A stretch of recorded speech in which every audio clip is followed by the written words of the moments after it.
This next series, we're going to look at how to teach kids how to rock climb. So this all started because one of my friends asked me, he's like, hey, I have a 6-year-old daughter and she's showing some interest in climbing and I know that you're really good at climbing, so can you help her? And I'm like, yeah, sure, let's do it.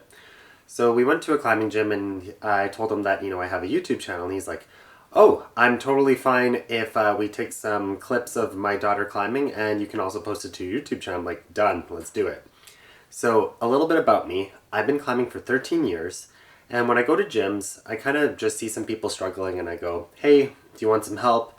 And then I offer them some help, and then they send stuff that they didn't think that they could send before, and they're like, thanks, you're really good at this. You should maybe look at creating a YouTube channel. So I did.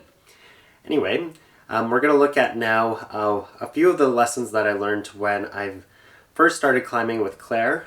She's a 6-year-old girl, and some little things that kind of help out with kids. Kids are natural climbers. They're going to just be able to do stuff that's kind of awesome. So you can see here that Claire is really happy. So the very first time you go out, just let them have fun and see what they do. And you can see that Claire's here wearing like some type of boat shoes. So we didn't have to buy anything. We rented a harness. And then the other part is just help them to develop a little bit of trust with you. That was all that I really focused on with her, was just for her to know that I'm there. I got her in any situation, and that if she starts to get scared, that I'll, respect her decision that she wants to be lowered down, and I'll, do that with her. The other thing that's really good as your first skill to teach a kid how to do is how to lower down off the wall. So we might see her kind of struggle a little bit here to get into that position. And then I'm going to slowly start to lower her. And we'll see if she does it. And not really. Push, push, push on the wall. Not with your hand, with your feet. You don't need your hands at all.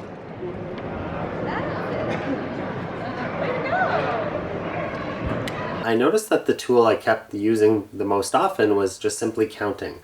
So this isn't just meaning like that I counted from 1 to 10, and the kid can be able to parrot back to me all the numbers 1, 2, 3, 4, 5. But it was more important that Claire understood that the number 4 is bigger than the number 3. And this starts to happen when a kid starts to reach like 5 years old or 6 years old. So don't try to push this on a kid, because they kind of can't grasp that like a sense of like how much a number is worth until they hit a certain age. So what did I use counting a lot for? Actually, it was to go past their mental roadblocks. So let me give you 2 examples. The first example is with climbing just a little bit higher. So Claire used to only climb up to about the second clip, and then she got very scared. She's like, and then she asked to come down. So I asked her just to count the clips and said, okay, you made it to the second clip. The next time I want you to make it to the third clip. So she went up, I got to the third clip, and then came down, and she's like, you know what, next time I'm going to make it to the 5th clip. And she did that all on her own, which was awesome just to see. The next way that I use this is that we moved from one wall that was about 6 clips high over to a new wall that was about 8 clips high. And she was pretty scared when she like saw the wall, and she's like, it's so much bigger than the other one. But then I asked her to count the clips, and she went, oh, it's only 2 more than the last one, so that means I can do it. And it just instantly removed a lot of a mental fear and roadblock for her, and she started climbing better.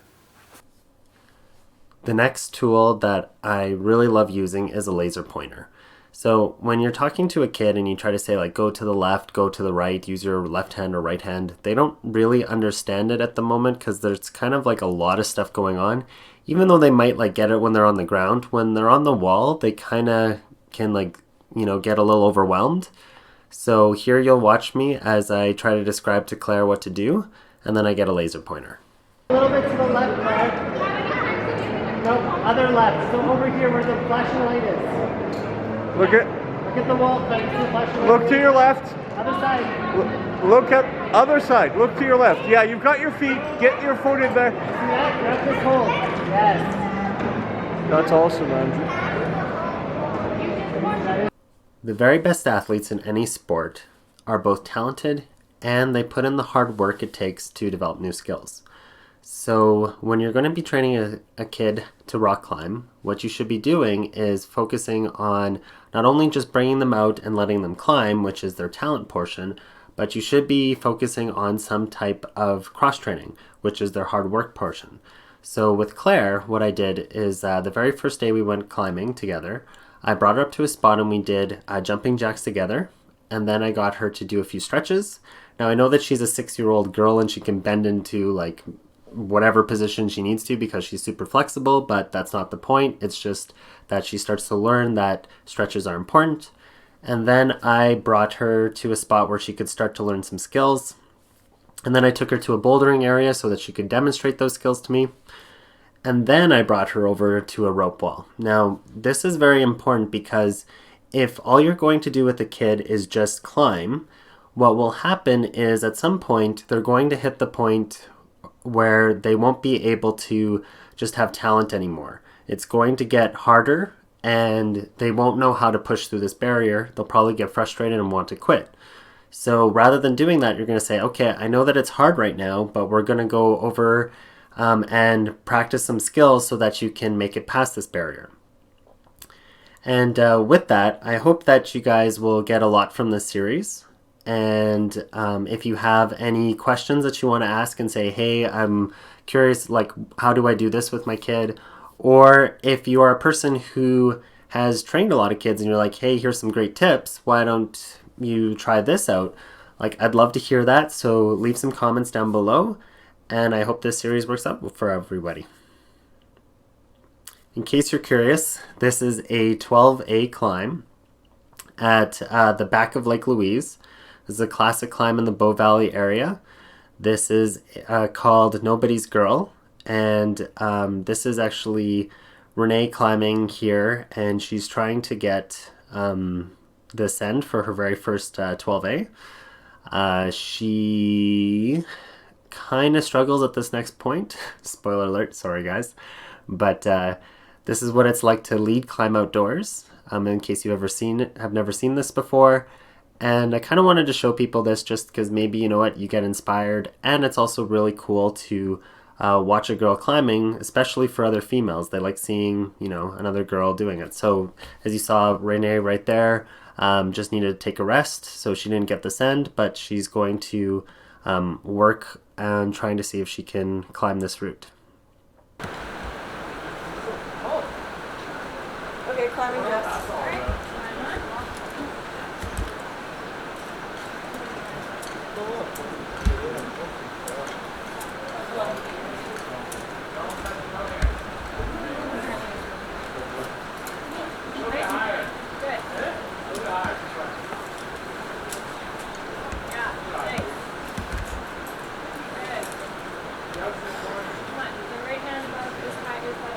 You don't know that.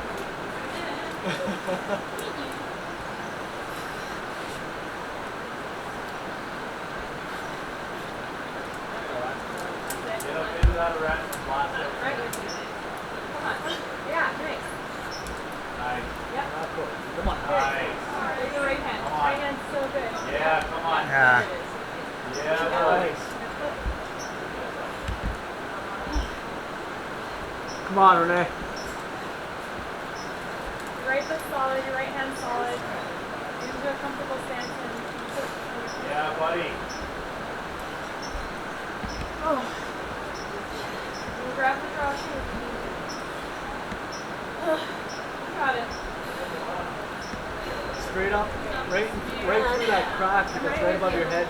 Your fall will be You're probably totally gonna have to do a clean bit of a layback, is my guess. You head out right.